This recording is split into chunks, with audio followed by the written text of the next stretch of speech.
Greetings, ladies and gentlemen. Today is November 24th. The Rangers and the Mets swing a huge trade, plus more. Let's talk about it. Hello, everybody. My name is Steven. This is the middle of the order. How are we doing today, ladies and gentlemen? We're back with another offseason episode. This one is a big one. We got big news coming out of the NL East and AL West. The Rangers, Mets, they're making a big trade. They made a big trade. We also got some other minor things to talk about, as well as continuing on with the free agency, what I believe teams should be doing. We've got the NL Central today. This would be 5 out of 6. Then we just have one more at the end of the week, being the NL West. With that being said, let's jump into the news. And the big news, of course, is the trade that went down between the Rangers and the Mets. Brandon Nimmo, Marcus Semien, Texas Rangers and the Mets, they make the swap. 1-for-1, contract for contract. They say, here's his contract. They say, thanks for this guy's contract. And they shake hands and move on. The Mets are acquiring Marcus Semien in exchange for Brandon Nimmo, heading to the Rangers. A simple 1-for-1 swap. And I think this is a massive trade. I think this is obviously much bigger than the Angels and Baltimore trade that we had the other day. This kind of sets the tone for the Mets offseason in a way, because they are going to shake things up in a big way. And I think after last year's, I guess I'm going to use the word fail of a season. It was a good season, but obviously the end of the year collapse. They miss out on the postseason. The Reds get in. I mean, who would have had that on a bingo card? They're going to do some shaking up. Nimmo was the longest tenured Met. He had been with the team since he got drafted, of course, but when he debuted, that was back in 2016. That was 1 year after the Mets went to the World Series. Been with them for nearly a decade, for essentially a decade. You think about it, it's 10 years Nimmo's been in the big leagues. That's 10 years he's been with the Mets. So a decade-long tenure with the Mets. And now he's with Texas. And I think Texas, you got the better hand here. I'm much like this trade more from the Rangers' perspective rather than the Mets. For the Mets, they're changing things up a bit. Sure, okay, you get rid of the longest tenured player. Okay, fans aren't happy with that. Marcus Semien, he's been around the league. He's up there in age a little bit. Definitely more so than Nimmo. I mean, Nimmo's last year was much better than Semien's last year. I would go on record saying I think last year for Semien was one of his worst years of his career. I mean, he's had a lot of great seasons, including three times that he's finished top 3 in MVP voting, specifically third. He's come third in MVP voting. Back in 2019 when he was with the Oakland Athletics. Back in 2021 when he had that freak monster year with the Blue Jays, playing second base, hitting 45 homers. And then as well with Texas back in 2023. He had a fantastic year that year, including his second Silver Slugger. He's a 3-time All-Star, 2-time Gold Glove winner, 2-time Silver Slugger winner. Of course, that 2023 year, which he was so good, that was the year the Rangers won the World Series, and obviously he has a World Series ring in his pocket now. He's had 3 seasons where he's had 7+ WAR. He's been a phenomenal player. The 3.3 WAR he accumulated last year, so in 2025, did deal with injuries for the first time in a long time, 127 games. You go back to, after COVID, he played 162 in 2021, 161 in 2022, 162 in 2023. Like, he's been an everyday ball player. Last year, played 127 games, only had 108 hits. He had 15 home runs, which is the lowest amount of home runs he's hit since 2018, not including the COVID year where he hit 7. Only had 62 RBIs, had a .230 batting average and a .669 OPS. Again, did win the Gold Glove, still has a great glove defensively at second base. Of course, he made the move to second base after COVID. He played there for the Blue Jays in 2021 because Bo Bichette was a shortstop. And then Texas signed him. They also signed Seager that same year. So, Seager shortstop, Semien second baseman. That was the duo that was going to lead them to many championships. Did lead them to their first in their franchise's history, though, so I still don't think they're complaining about that. But the last 2 seasons, his OPS has been below 700. It seems like Semien's best years are behind him. Can he still have another season or two? Absolutely, but judging off of the way his season trajectories go, looking at his baseball reference, the numbers just kind of keep dipping and dipping and dipping since 2021. A dip in 2022, a little bit of an increase again in 2023. Of course, a good year for him, 185 hits. But last year, was an all-star, but then his second half struggles were immense, and that kind of carried into 2025 as well. So that's what you get from Marcus Semien if you're the Mets. What you get from Brandon Nimmo if you're the Rangers, this is a guy who's played 10 years with the same club. The last 4 years, he's played 150-plus games each of those years. He stays healthy. OPS levels of 800, 829, 727, 760. So a couple of down years recently in terms of 2024 and 2025 when you compare them to 22 and 23. But overall, last year as well, 154 hits. He had 25 home runs, 92 RBIs, a 262 batting average, that 760 OPS that I mentioned, a 2.9 WAR. This is a very solid ball player. You'd be shocked to know that Nimmo actually has never been an all-star, never made a top 3 MVP voting, no Silver Sluggers, no Gold Gloves. He is one of the best all-around, just everyday good ball players. He's not going out of his way to make headlines and make these crazy, moments, but he's had a lot of big moments, big highlight moments for the Mets in his tenure. He's done a lot of things, 135 career home runs, over 1,000 hits. He's going to get over the 1,000 hit mark this year, probably, as long as he can be healthy enough. He's about 25 hits away from 1,000. Nimmo's an all-right ball player. I think in the longevity of these deals, it's going to work out more so in the Rangers' favor, getting Brandon Nimmo. As I mentioned at the beginning of all this, the deal is a simple contract swap, is what I've heard from it, meaning that Semien, who has 3 years left, worth $72 million, that will now be paid by the Mets, while Nimmo's deal is 5 years worth $100 million. That's what's left on his contract. So Nimmo, he will be getting paid now from the Rangers for that $100 million, that they're on the books for that.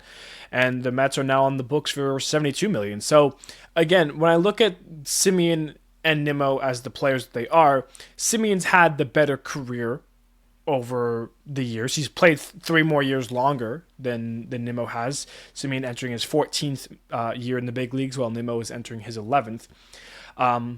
Semien, better history. If I'm taking one of these players to have a better 2026, I'm going to pick Brandon Nimmo. And then for the for the Mets as well, you're shaving, $28 million off of your budget for 2026. Instead of paying $100 million, now you're paying $72 million. That kind of, shortens the deal this year, next year, the year after that, etc. And that can kind of now get you an opportunity to go get maybe a bigger fish. That whole thing is, now that you have an outfield spot open, can the Mets now be in the mix for a Kyle Tucker or a Cody Bellinger, who, when we first started the season, or the offseason, we were saying, the Mets, there's some holes to fill, but, with the budget that they have, they probably can't go after a Tucker or a Bellinger. Does the $28 million help? Yes. Does it make a big difference in order to go and pursue a Kyle Tucker? No, but I also don't think the Mets are done. This is just one domino in a line of Mets moves that I feel like are coming.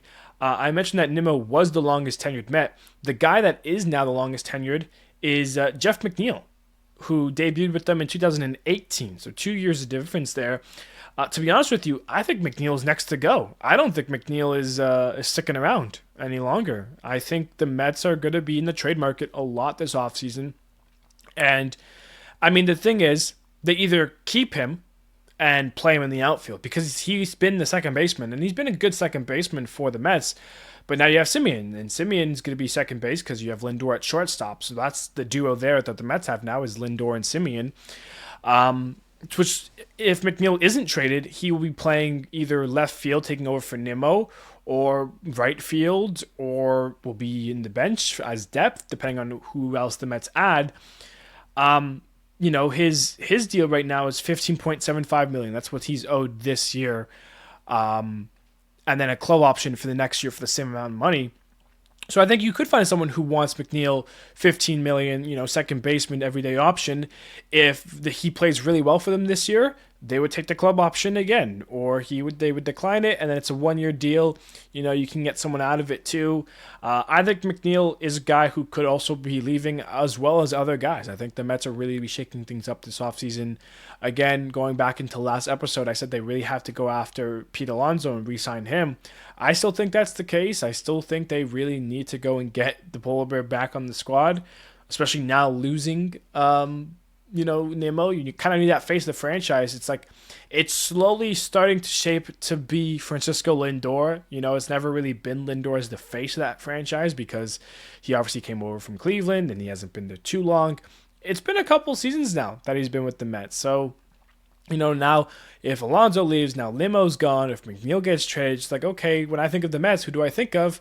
I guess Francisco Lindor. He's kind of become the face. He's always been a very good ball player for sure, but to now take over, that kind of honor is a lot. But that's the deal that we got here. Semien and Nimmo. Again, I like it more for Texas. I think in the longevity of things, it's going to work out for Texas. I really think Nimmo is going to, pop off for them and have some really solid years there. Nimmo, you could think Nimmo leading off, someone batting second, and then you got Seager batting third. I mean, that's kind of a nice, trio of whoever bats second, but I don't freaking know. But that is the deal there. The big crazy deal of the week. Nimmo for Semien, straight up 1-for-1 contract swap. Anyways, let's get into some more stuff. Last episode, I was talking about the non-tenders, things that were happening before the Rule 5 draft and for the 40-man rosters to be finalized. I made a mistake, actually, because I was talking about it like it was over.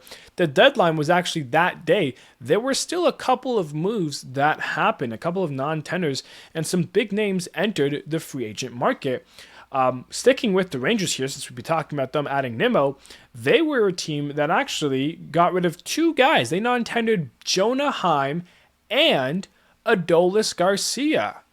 I mean, Garcia had a down year, but I didn't think, he was an MVP, or not an MVP, but like a World Series favorite and the guy that helped you win the 2023 World Series, and now he's a free agent. Jonah Heim is a free agent, so their catcher now is Kyle Higashioka, unless they go out and sign like a JT Realmuto or someone. But right now, Higgy's the one catcher. So, they got options there for Rangers to go out into free agency now. But Heim and Garcia year non-tendered. They head to the free agent market. The Dodgers non-tendered Evan Phillips, which, when, 2 years ago, a year ago, he was the best pitcher in the bullpen. And, that's going off of a great bullpen, yes. Now, obviously, it's a little bit better, but I guess the Dodgers think they don't need Evan Phillips anymore. I think Evan Phillips, depending on his injury and how he plays now after that, he could be a great add for a team.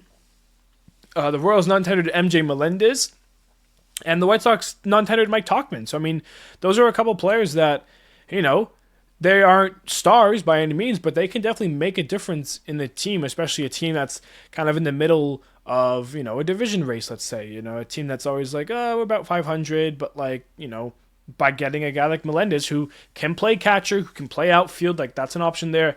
Tauchman, he's a veteran outfielder who's done a lot. He has a lot of big moments for the White Sox, and again, the White Sox aren't a great team, so obviously he stands out in that team, but these are guys that are all, available now in the free agency market. There were obviously a couple other non-tenders, but these were kind of the late big fish that came out of the news socket there. So wanted to mention those guys, but Adolis Garcia was definitely the one that was like, wow, the Rangers are really doing a shake up here. So something to keep an eye out for as the Rangers progress with their off-season.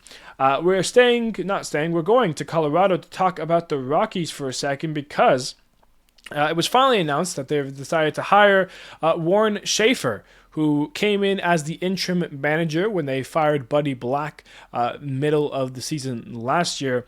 They've taken away the interim tag. He is going to remain as the Rockies manager, now as the full-time manager of the Colorado Rockies. Warren Schaeffer. Listen, Rockies, maybe it's a good year. Maybe it's a better year. You can only hope and wonder and kind of piece together and figure things out, but it's a tough ask, for a guy to come in to one of the worst teams in baseball, and has been since, the Nolan Arenado trade? That was really the end of a Colorado Rockies. They randomly signed Chris Bryant, and then it's just like they show up, they play 162 games, they go home. And I'm hoping 1 year soon will be different. I'm hoping the Rockies, But, the NL West, you get the Dodgers, who just reign supreme. You got the Padres, who are always somewhere in the mix there.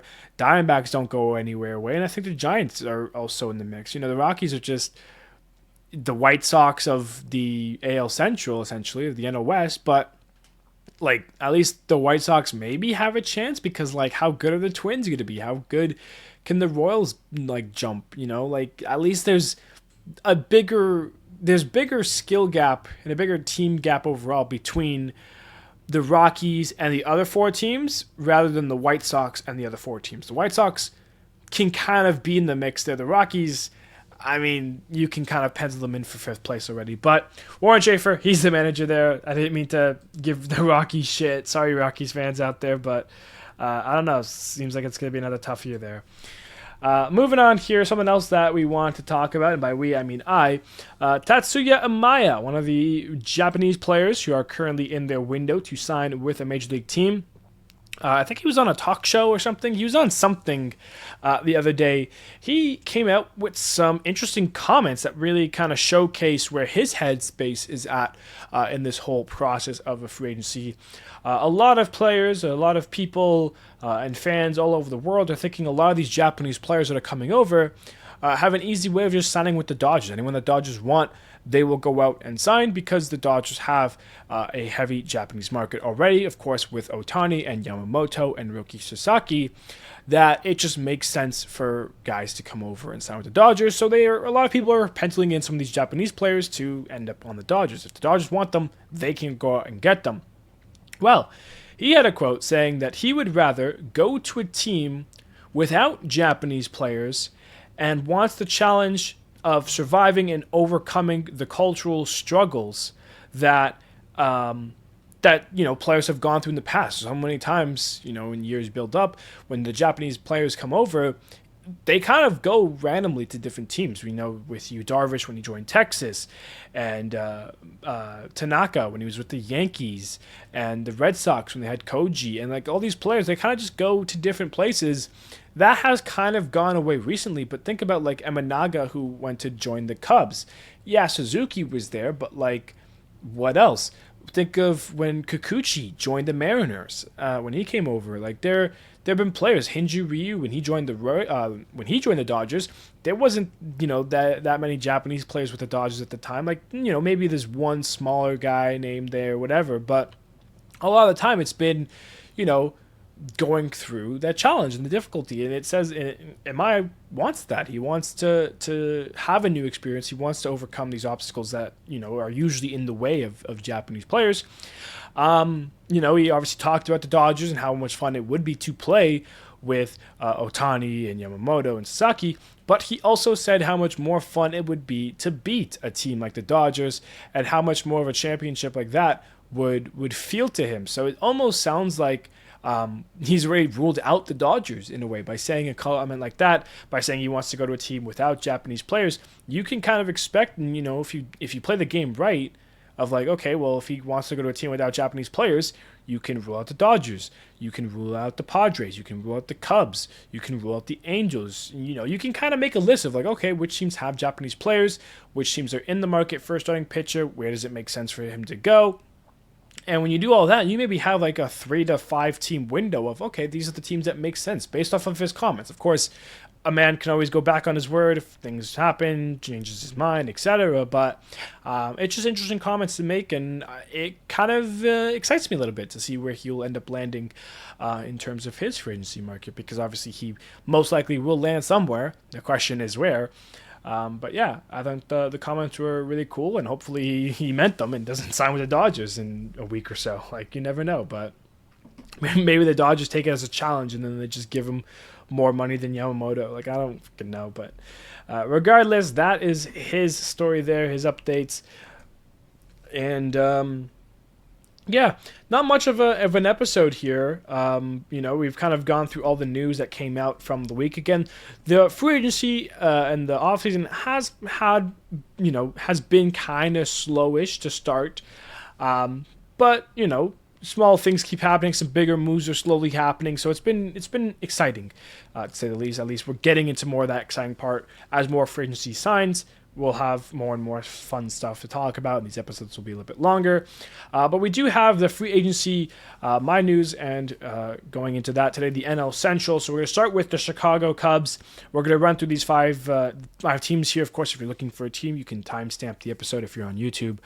But yeah, we're just going to jump into it, go through these 5 teams, and then that would be the episode here. A bit of a shorter episode, but we'll see how long I'm talking about the free agency needs of the NL Central. So, starting with the Chicago Cubs, they have said on record, I believe there's a quote, that they're in the market for starting pitching. They want to add starters, which, again, when I look at their rotation right now, they have a nice, solid rotation. Shota Imanaga, Jameson Taillon, Cade Horton, Matthew Boyd, obviously Justin Steele, who's coming off Tommy John surgery. He probably won't be healthy, ready to pitch until about May, June, July, entering 2026, depending on how his rehab is going.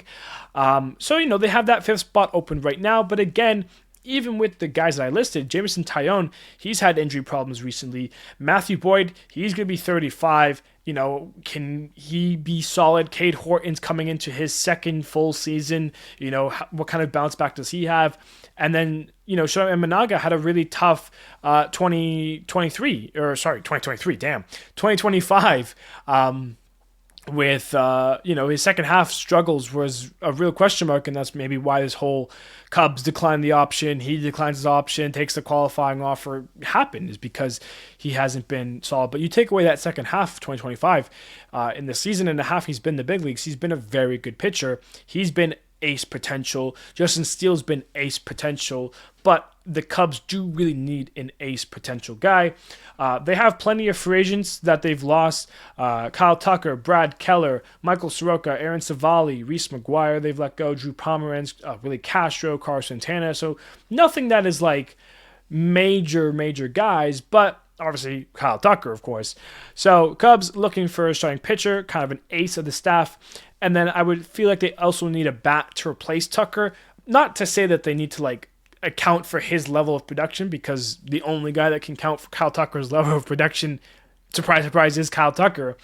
When you look at the ace kind of potentials, you think Dylan Cease may be an option there for the Cubs to go after and get. If they're looking for ace caliber, you can go for Michael King, because I think Michael King is, he's got his stuff, right?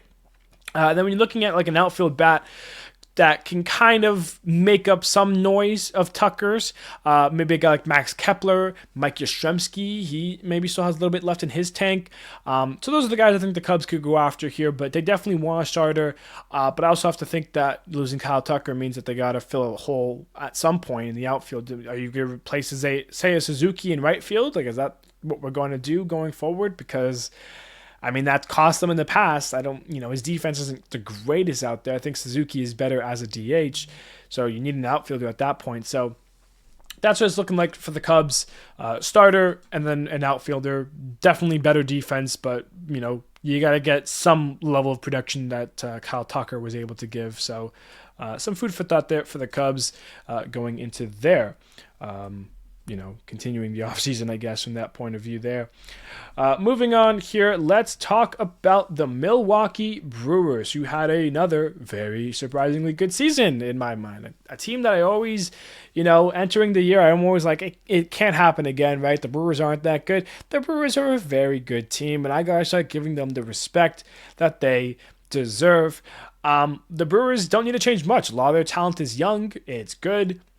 They can make a trade here and there, but at the end of the day, I think it's just depth. Maybe you go get a starting pitcher or two. But just infield, outfield depth really is what they got to look at here. Brandon Woodruff, he's already taken the qualifying offer. He was the big free agency guy that they were going to lose. The other guys, Danny Jansen, Rhys Hoskins, Jose Quintana. Jose Quintana, a 3 or 4 starter. He had a good year, but overall, he's up there in age.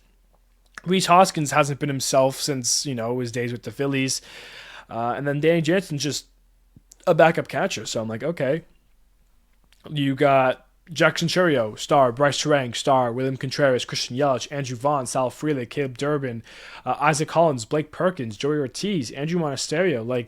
You need a backup catcher for Contreras. And then rotation, you just need someone help because you got Freddie Peralta, Brandon Woodruff, the guys who have been around. But then you have Jacob Mizorowski, who will have his first full season as a big leaguer. Quinn Preister had a fantastic year. He's going to be there. Chad Patrick, who's going to be entering his first full season. When he was playing, he had a 2.6 WAR in his first year. So, the rotation is solid. Everything is good. The bullpen, Abner Uribe stepped into his own role. You got Trevor McGill still back there. You got great guys like Nick Mears and Aaron Ashby, DL Hall, guys who had fantastic years. Rob Zizinski had a solid year as well. So, as a whole, the Brewers team is very solid. You need a backup catcher and just some depth. So, handle that. And the Brewers, just need your young talent to keep going and keep developing. Have guys have similar repeat years to last year. And the the Brewers, they're in great shape. So, if you need a first baseman depth, they had Hoskins last year. Go and get a Yoel Moncada. You could play second, you could play third. Maybe a Josh Bell if you're looking for more power. Maybe a Chris Taylor if you're looking for a guy who does both, infield and outfield.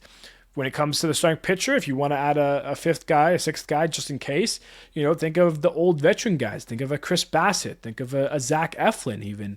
So there's definitely options for the Brewers to improve on the team. But again, the Brewers are already a very good team. They don't need to do much.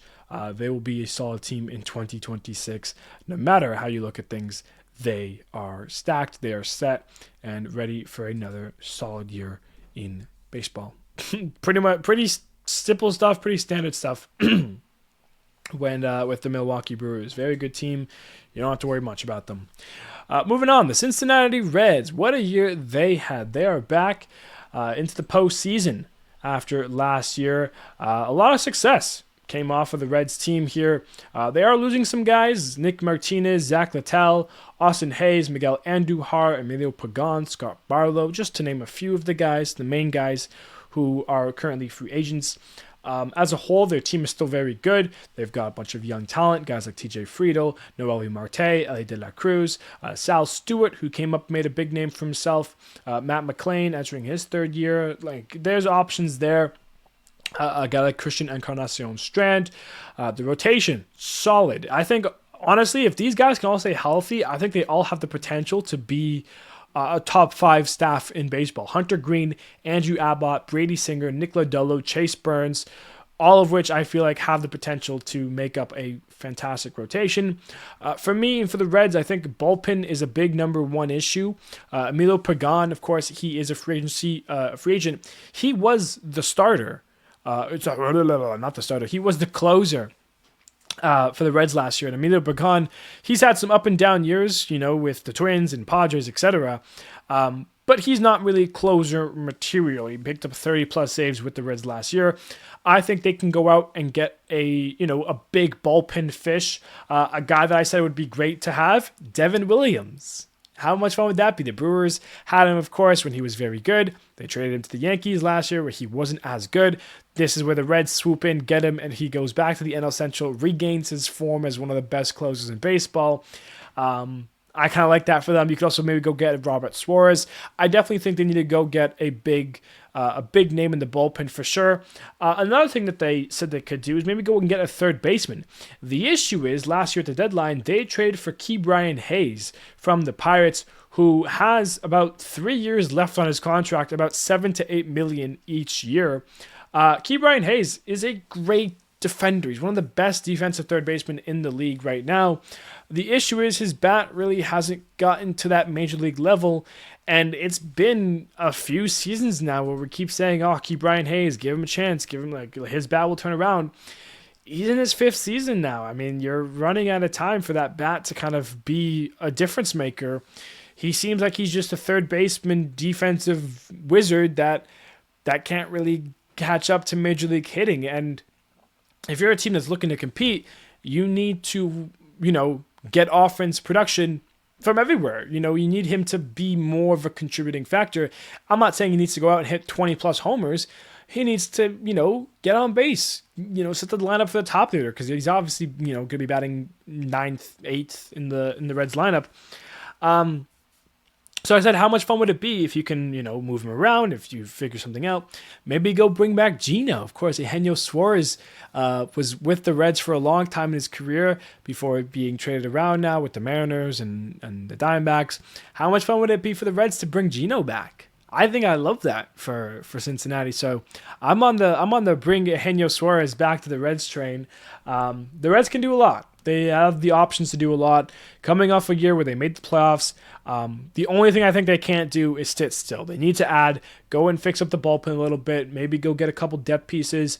Hopefully the guys who are entering their first full seasons, their second, their third seasons, they continue to develop, and I think the Reds will be in good shape going into 2026. Bullpen pieces, a little bit of power option there, and yeah, bring back Gino. I ever since I said it, I'm like, oh man, how much fun would it be if they brought back Gino? I really want them to bring back Gino now. It's like a thing that I've been saying last 2 days, really. Anyways, moving on now, we've got the St. Louis Cardinals. And to be honest with you, this has been one of the hardest teams for me to kind of figure out, because I don't know what the Cardinals are doing. I really haven't for 2 or 3 years now. The lineup, you got guys who can contribute. You got guys who had decent years. Just no one who is standing out to me. I mean, Lars Nootbaar, great player.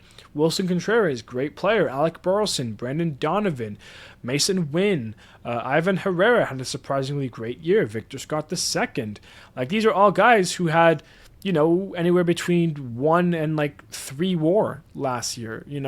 Yeah, you're not getting anyone who's getting 0, negative point, whatever, but you're not getting a guy who's getting you 5, 6, that's kind of the issue there. Even Sonny Gray, who leads the rotation, he had 3.6 WAR last year, a 4.28 ERA. He had kind of a tough year for him. I think Sonny Gray is still a great ace. He's 36 years old, but he's one of my first favorite players when I, first started getting into baseball. Bullpen, I mean, Jojo Romero and Riley O'Brien, I guess, are the 2 guys to know there. Nolan Gorman's another guy they have in their outfit, in their depth pieces, I guess. I don't know. I think the Cardinals need to do a lot. I don't know if they're going to be competitive this year, or as competitive as they maybe want to be. When I look at the rotation, though, I really just don't like it, though. I mean, they lose Miles Mikolas, which I think helps them in the long term. But, I mean, Matthew Liberatore, a 4.21 ERA. Andrew Palantin, a 5.31 ERA last year. Michael McGreevy, a 4.42 ERA. So starting pitching, 100%, go after and get. Go and get a Zach Gallen. Go and get a Herman Marquez. Go and get an Alek Manoah. Take a chance on a guy like Bing Booma and see what Manoah can bring to your team. Of course, finished top 3 in Cy Young voting a couple years ago and hasn't really been himself since. Coming back from Tommy John now, what has he got in the tank? There are options here for the Cardinals to go and add some starting pitching. Go and add anywhere, really. I think they can do a lot, but starting pitching is definitely the number one thing that I think the Cardinals need to address, because outside of Sonny Gray, it's not really anyone that I'm excited to see on the mound going into 2026, if I'm being honest with you. Rounding things off, we've got the Pittsburgh Pirates, and they have the interesting option where they can go and do everything. They need to go and do everything. This isn't a, the Pirates, blah, blah, blah. No, go out and sign everybody. Anybody that you can put pen to paper, go out and get it. Go and spend a gajillion dollars. It's what you got to do. Paul Skeens has been in the big leagues now for 2 years. The clock is going to tick on this guy. You do not want to trade him. There's no way you can extend him right now. You have to go and turn this Pittsburgh Pirates team into a good baseball team. And guess what? They can do that instantly. They can just go and spend money, and the Pittsburgh Pirates could be one of the top 5, top 10 teams in baseball next year, thanks to Paul Skeens. The lineup, it's okay. O'Neal Cruz, sure. Brian Reynolds, sure. Spencer Horwitz, sure. Like, they have guys there, guys that they like, guys that are fan favorites, sure. Dennis Santana, he became the bullpen piece, the closer back there. They've got some other guys there, sure. They've been linked to a guy like Kyle Schwarber. Go and get Kyle Schwarber. Go and get another starter to help Paul Skeens. Go and get a Framber Valdez. Go and get an Edwin Diaz. Go get, bullpen. Go and get a second baseman. Go and get Jorge Polanco. Joey Bart, yeah, he's cool. Go get JT Realmuto. Go get a better, catcher. Go and get a better outfielder. Go and get Cody Bellinger. Anyone that they can sign that is a good ball player, they should go out and get. The Pirates clock, it speeds up, but it's Paul Skeens. You have the best pitcher in baseball. You have an opportunity right now to spend $1 billion on some guys right now. Obviously the Pirates aren't going to do that. Obviously they're not the crazy Dodger big spenders, but they can definitely spend some money. They can go and get a Schwarber, a Polanco, a Realmuto.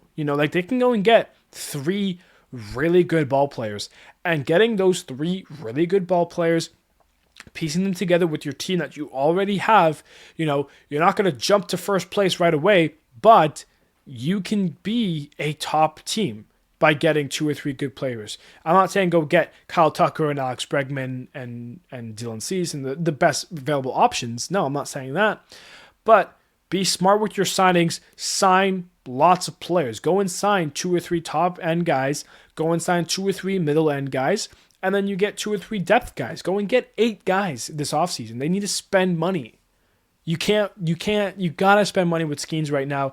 The window is only going to be closing soon. The Pirates need everything to go right, and they need to start signing some big names here. They gotta sell guys on the Pittsburgh Pirates, sell them on the Paul Skeens, and that's how the Pirates can be good. Very simple, straight up. Just go and get guys. Go and get Schwarber. Go and spend some money. That's what the Pirates have to do if they want to be competitive in 2026. Simple as that.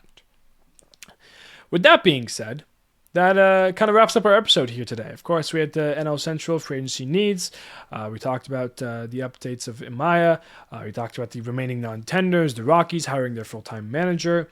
And of course, the big news from the weekend was the Mets and Rangers. Marcus Semien, Brandon Nimmo. Crazy deal when you think about it. But yeah, hopefully this week has some more baseball news. Hopefully we get a couple of first signings. I'm not even saying let's go get Kyle Tucker a contract, whatever.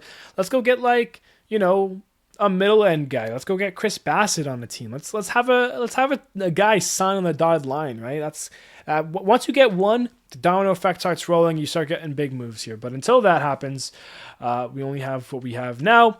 Guaranteed in the next episode will be the NL West free agency needs. That will be the last one that I have to do. So once that's done, that wraps up. That'll be good. But yeah, I love you all. Appreciate you all. Thank you, everybody, so much. And I will see you on Friday.